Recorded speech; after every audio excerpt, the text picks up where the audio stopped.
Welcome back and thanks for staying tuned to Power Breakfast on CNBC-TV18.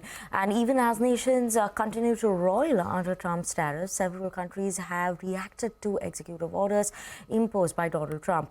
We have Dia joining in with us in our special segment, Trump Watch, with more. More than 50 countries have sought talks with President Donald Trump in a scramble to ease punishing tariffs on exports to the United States, the White House said on Sunday. Treasury Secretary Scott Bessent said they were doing so because they understand that they bear a lot of the tariffs, as the administration continues to insist that the duties would not lead to major price rises in the United States. Meanwhile, in a call to action against Trump and Elon Musk, massive protests known as hands-off have erupted in the U.S. and internationally, spanning countries like Canada, France, Germany, Mexico and Portugal. The Indian government indicated that it won't take retaliatory action against the U.S. for imposing reciprocal tariffs, focusing its efforts instead on negotiating a bilateral trade deal with the Trump administration to bring down duties.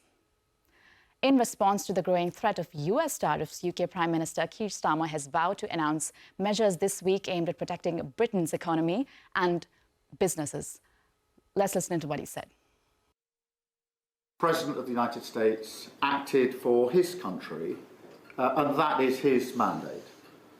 Today, I will act in Britain's interests with mine. I understand how important this is for your businesses, as it is for the British people. So we move now to the next stage of our plan. Decisions we take in coming days and weeks will be guided only by our national interest, in the interests of our economy, in the interests of businesses around this table, in the interest of putting money in the pockets of working people. Nothing else will guide me. That is my focus.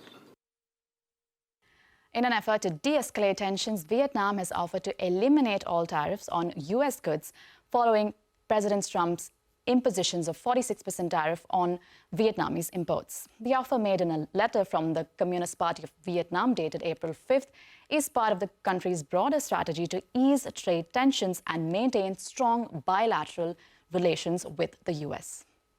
As global tensions mount over the U.S. tariff policies, Israel Prime Minister Benjamin Netanyahu is en route to the U.S. for critical talks with President Donald Trump.